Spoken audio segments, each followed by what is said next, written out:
I also had to learn, in taking pictures, how to develop a personal vision, how to express my own feelings about it. And in order to do that, I had to get in touch with my own feelings. And it was a kind of, through photography, through the discipline of the frame, I learned about the world. It became the way in which I discovered the world, and it also became the way in which I discovered myself.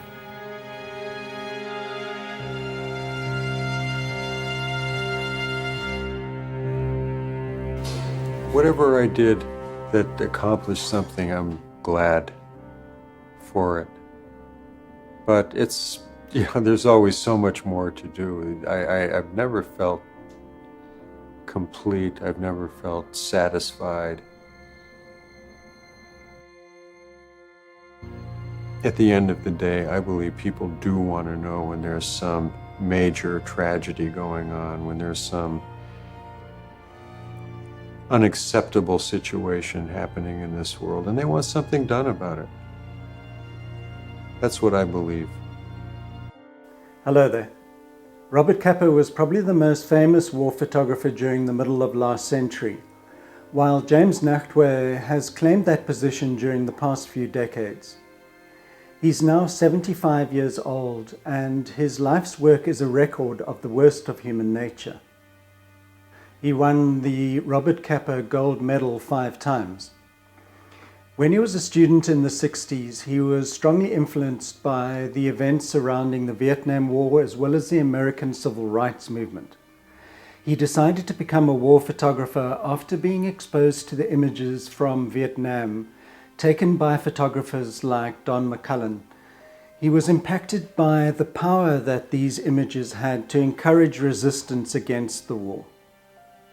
Nachtwey has also dedicated his career to photographing social issues like homelessness, drug addiction, and poverty. One would think that at this age he would just kick back and tell war stories. But when Russia invaded Ukraine, he collected his camera bag and Kevlar vest and headed towards the front lines. He said that he used to call himself a war photographer, but now he considers himself to be an anti-war photographer. They say that the camera never lies, but it can stretch the truth. Nachtwey taught himself photography while working at different jobs. Firstly a merchant marine, then an assistant news editor, as well as a truck driver. In 1976, he took a staff job at the Albuquerque Journal. In 1980, he had moved to New York, and in 1981, he went to Northern Ireland during the time of the IRA hunger strikes. Since then, he's covered most of the major conflicts around the world. He was shot in the leg in Thailand, wounded by a bomb in El Salvador, a mortar in Beirut, and a grenade in Iraq that was tossed into a Humvee in which he was riding. So what drives him to dedicate his life to this kind of work? I don't use what's happening in the world to make statements about photography. I use photography to make statements about what's happening in the world. I want to make pictures that don't make people disconnect or turn away from these subjects, but that give them access on a human level. And I think there's an underlying sense of compassion that I try to achieve in my pictures that allows viewers access to these tragic events. I met him in the early 90s when he was covering South Africa's transition to democracy. He was already a big name in the world, and I and others that were operating locally expected yet another hard-ass foreigner. But he couldn't have been a more understated and respectful guy. He was very quiet and watchful. Even when there was a lull in the action, he was still observing in his quiet manner. The thing that was different about Nachtwey was when he was surrounded by chaos and violence, he remained very composed and he methodically took his photographs.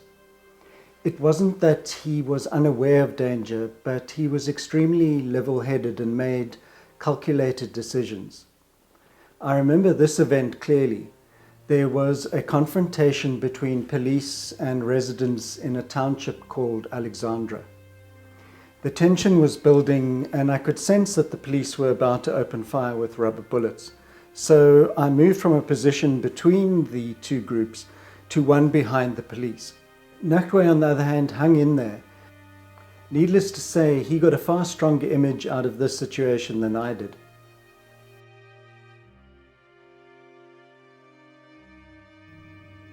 I don't like to move too fast. I don't like to speak too loudly. I want to be very open in my approach. I want to feel open in my own heart towards them, and I want them to be aware of that.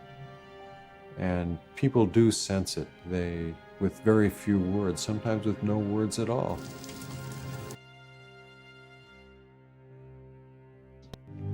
The worst thing is to feel that as a photographer I'm benefiting from someone else's tragedy. This idea haunts me. It's something I have to reckon with every day, because I know that if I ever allow genuine compassion to be overtaken by personal ambition, I will have sold my soul. When there wasn't a war for him to photograph, Nachtwey documented social issues like poverty, famine, and the AIDS epidemic. It's really difficult to extract oneself from the harsher aspects of life when one spends so long staring into the darkness. It's not like he could just come back from photographing the Rwanda genocide and then easily slip into producing a feature on the joys of, model train collecting. There's a raw realness to the existence of a conflict photographer that excludes one from certain areas of normal life. One almost has to relearn how to do ordinary life things again. When I look at a book of his war photography work, I find that after a few pages, it has an anesthetic effect. After a while, I can't register the horror any longer. I'm not sure that the book format is the best way of showing the work of a war photographer. When he was a contract photographer with Time magazine, they would show short essays of his work that were published during the period that the conflict was occurring. This had a really powerful impact, and for me it's the most effective way of showing this type of work. It has an immediacy and informs viewers on an information level as well as on an emotional level. During the film War Photographer, which centered on Nachtwey, you get an idea of how focused he becomes in these highly stressed situations.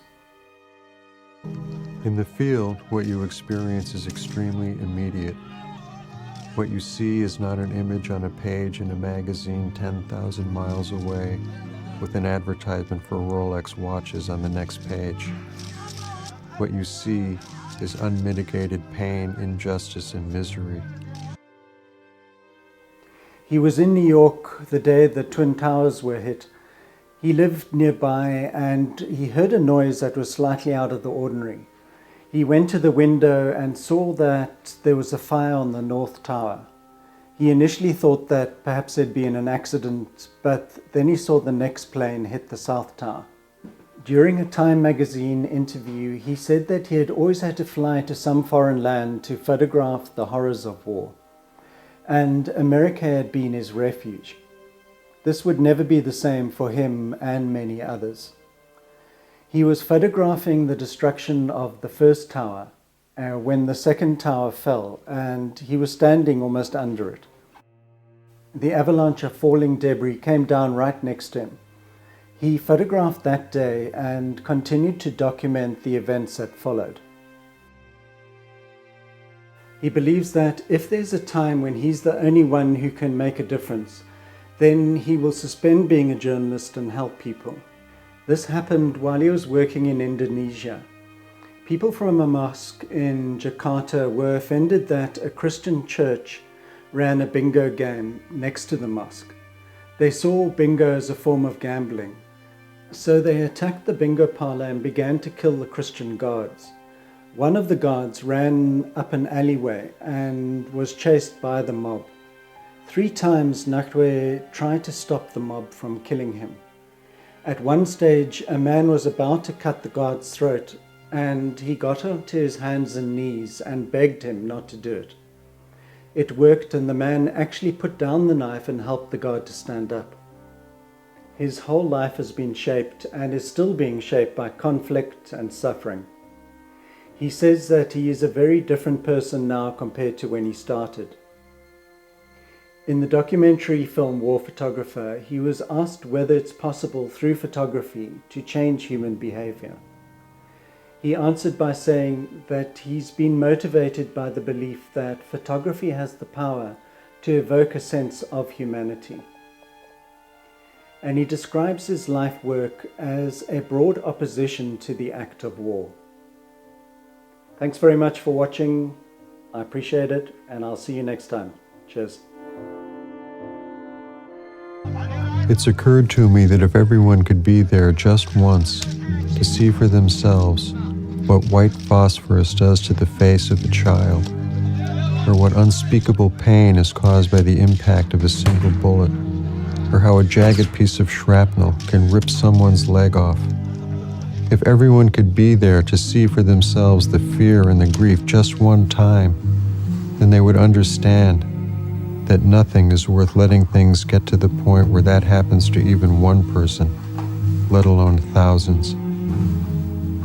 But everyone cannot be there, and that is why photographers go there, to show them, to reach out and grab them and make them stop what they're doing and pay attention to what is going on, to create pictures powerful enough to overcome the diluting effects of the mass media and shake people out of their indifference, to protest, and by the strength of that protest, to make others protest.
In a way, if an individual assumes the risk of placing himself in the middle of a war in order to communicate to the rest of the world what is happening, he's trying to negotiate for peace. Perhaps that's the reason why those in charge of perpetuating a war do not like to have photographers around.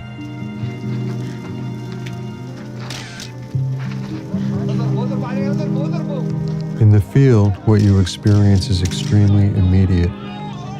What you see is not an image on a page in a magazine 10,000 miles away with an advertisement for Rolex watches on the next page. What you see is unmitigated pain, injustice, and misery.